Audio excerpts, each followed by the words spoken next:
Hi, welcome back to another episode of Living Outside the Queue. It's Fab Poli here, and today I'm going to talk about your job. Is your job on the line because of advances in technology?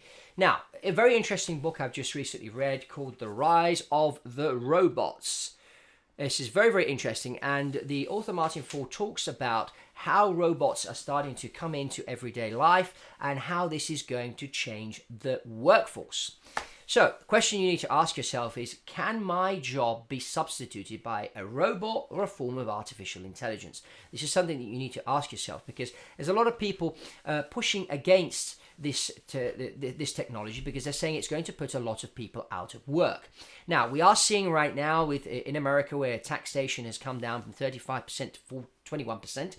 Donald Trump's knocked these taxes all the way down, which is obviously bringing more money back into America. And a lot of the money that's coming back into America is coming back from companies having factories in China. They're bringing back that money into America. And so people are thinking, oh, they're going to set up a nice big factory in New Mexico and employ 2,000 people. Well, when this money comes back to build a factory, what the factory owner is going to be doing is they're going to be looking into technology. Now, one of these companies that are doing this, and it's at the forefront of all this, is Amazon. Now, you know, you've probably heard me from other videos. I think Jeff Bezos is probably one of the smartest people out there. He really does get this whole technology thing.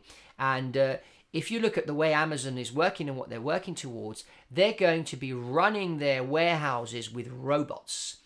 And so when you place an order for a book or for whatever you order on Amazon, it then goes to a computer, which then sends a message to a robot, which then goes out, finds the books on the shelves, puts them in a box, packages it, hands it to another robot, who hands it to a drone, which is another form of robot or artificial intelligence. That drone takes off, sends a message to your phone telling you that they're going to be landing in your back garden in 5 minutes. And you put your Amazon landing pad in your garden. It recognizes that landing pad. It recognizes your address, and it sends you a message on the package is landing in your back garden now. So how many humans are involved in this process? Now, this is something that 10, 15 years ago would have been done by a number of human beings, and now this is being done by robots. So a lot of people are saying this is not good because a lot of people are going to be out of work. Well, I'm talking to you. Yes, you who are watching this video, okay? Now, the question you need to ask yourself is your job going to be substituted by a robot? Question number one. And then question number two, what am I going to do about it?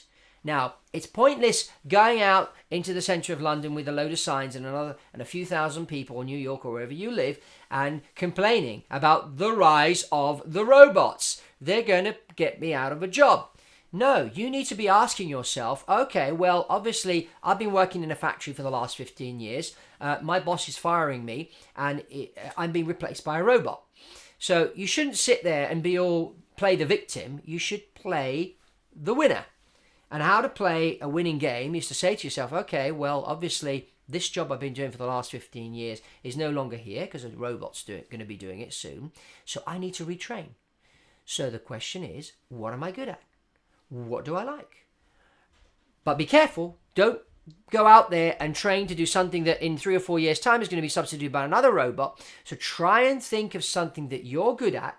And I'm sure if God placed you on this planet at this time, that there is something that you can do to make a difference. It's just a matter of you looking within and doing a bit of soul searching to find out what is it that you can do to make the money that you need to be able to feed your family, buy a nice car, go on holiday with your family, and do what you were designed to do. So the rise of the robots is here to stay. Okay, so we need to understand that and ask yourself the question, are the robots and the artificial intelligence going to be in my industry soon? How soon? And then figure out what you need to do, what type of training, what type of new profession you're going to go for. So that's really the question. So this is a very interesting book, and it does make you realize that this is here to stay no matter what. Okay? I mean, if you face it, if you have a factory and you have 25 robots working in your factory, well, first of all, they can work 24/7. They don't get tired. Okay? They may need a recharge now and again. Okay? But you can have a battery that continuously recharges. That technology is there as well. So the factory can now function 24 hours a day.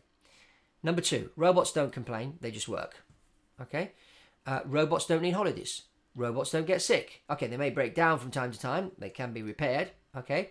But, if you have a factory, or if you could put a robot working for you that can work 24/7, that's a lot more precise than a human being, okay, that can do stuff that human beings can't do, or can do the stuff of 25 human beings, just one robot, guess what? You're gonna buy the robot.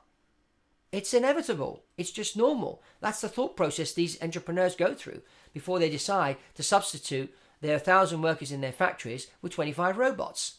It's just normal. So my message is, it's here to stay. So you need to do that soul searching and figure out what you're going to do next. And one of the trends where human beings are still going to be necessary is in the creative space.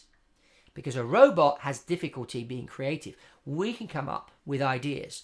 Okay, so maybe that's something you need to do, is look at how creative you are, what you're good at, whether you're creative at creating stories, if you're good at painting, music, whatever it may be.